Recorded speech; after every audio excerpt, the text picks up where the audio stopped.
दोस्तों स्वागत है एक और हमारी नई वीडियो के साथ। आज हम आपको बताने जा रहे हैं पारसमणि पत्थर। पारसमणि पत्थर की कहानी बहुत ही अद्भुत कहानी है। ऐसा माना जाता है पारसमणि पत्थर एक ऐसा पत्थर है जिसे लोहे में टच करने पर वो सोना बन जाता था। महोबा में राजा परमाल थे। जब राजा परमाल का आपस में बंटवारा हुआ तो उन्हें विरासत में पारसमणि पत्थर मिला। और पारसमणि पत्थर एक ऐसा पत्थर था जिस भी लोहे में टच कर दिया जाता था तो वो सोना बन जाता था। इसी पारसमणि पत्थर के चलते ना जाने बुंदेलखंड के महोबा में राजा परमाल के यहाँ कितने युद्ध हुए। दिल्ली के पृथ्वीराज चौहान ने कई बार अपनी सेना लेके आयो यहाँ पे हमला बोला।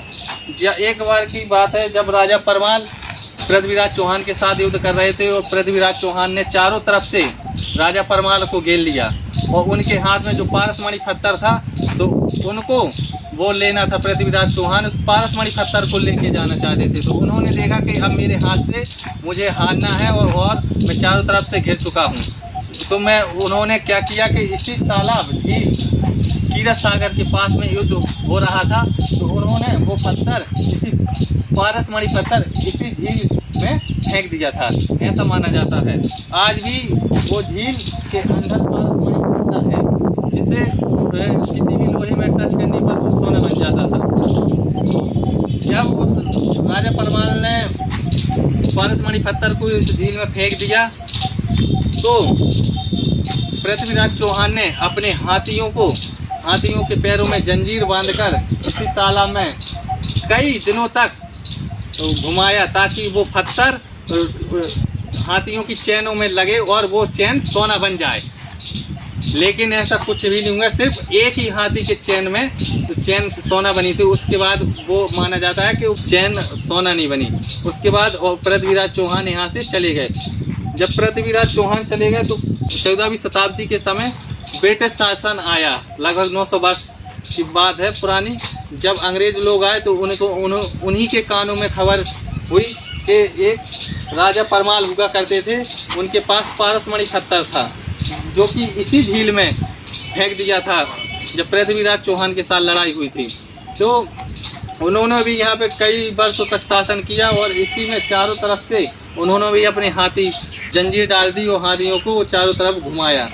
जब देखा गया तो हाथी के चैन सोने की बनी गई। उसके बाद उन्हें वो पत्थर नहीं मिला। ऐसा माना जाता है कि ये पत्थर अभी भी इसमें है। अब तो इसकी गहराई झील बहुत गहराई थी उस समय, अब बहुत कम हो चुकी है। तो दोस्तों यहाँ पे घूमने के लिए एक चाचा आए हैं तो वो इस पारसमणि पत्थर के बारे में आपको बताएंगे कुछ। दीजिए, स्वागत है आपका हमारे चैनल पर। चलिए, थैंक यू, बहुत बहुत धन्यवाद। कैमरे के सामने। ज़्यादा विशेष तो नहीं मैं जानता और मेरा भी गांव यहाँ पास ही में है। कौन सा गांव है आपका? ये चितपुरा पड़ता है, चितपुरा, गौरियार स्टेट। अच्छा जी, राजाओं की कहानी तो हमने बहुत सुना, जी, देखा भी और इसके विषय में भी हमारे पुरखा लोग बताते हैं। जी, आप पारसमणि पत्थर के बारे में क्या कहना चाहते हैं? आपके पूर्वजों ने आपको जो बताया है पारसमणि के विषय में यही है, पुरखाओं ने बताया कि पारसमणि किसी राजा के पास नहीं बताई गई। अच्छा। पृथ्वी में दुनिया में बड़े बड़े राजा आए। अच्छा। लेकिन ये पारसमणि के विषय में मैंने आज तक नहीं सुना। पारसमणि और एक क्या बोलते हैं नौलखा हार। हाँ, नौलखा हार। नौलखा के हार के विषय में हमने किसी राजाओं में नहीं सुना।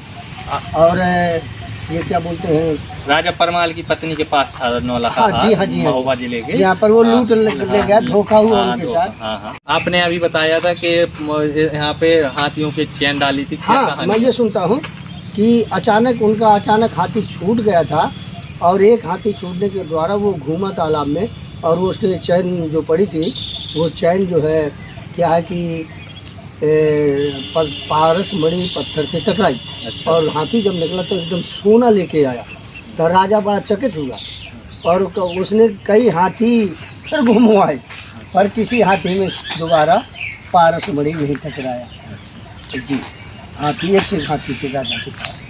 जी हाँ। और मैं भी एक गांव जो चितपुरा है तो मैं भी एलिफेंट ड्राइवर हूँ। अच्छा। जहाँ तक कि मैंने कई पागल हाथी पकड़ के दिखाए। अच्छा। और अपने एमपी की जो जंगल विभाग की अधिकारी वो एक समय जिला दमोह तेंदुपीड़ा के पास में गांव में पागल हाथी हुआ था। उस हाथी को हमने गिरफ्तार किया था।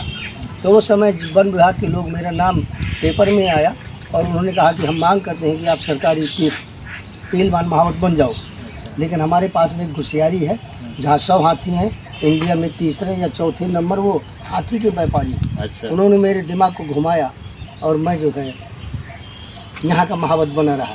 और कई साल 20 साल तक चल, अपने गांव में भी 10, 15, 25 हाथी, कई अलग अलग खूनी कतली हाथी लेके गया। और अब तो मैं बंद कर दिया हूँ। सो धन्यवाद हो प्रभु का। बहुत बहुत धन्यवाद, आपसे मिलकर हमें बहुत अच्छा मिला। Thank you.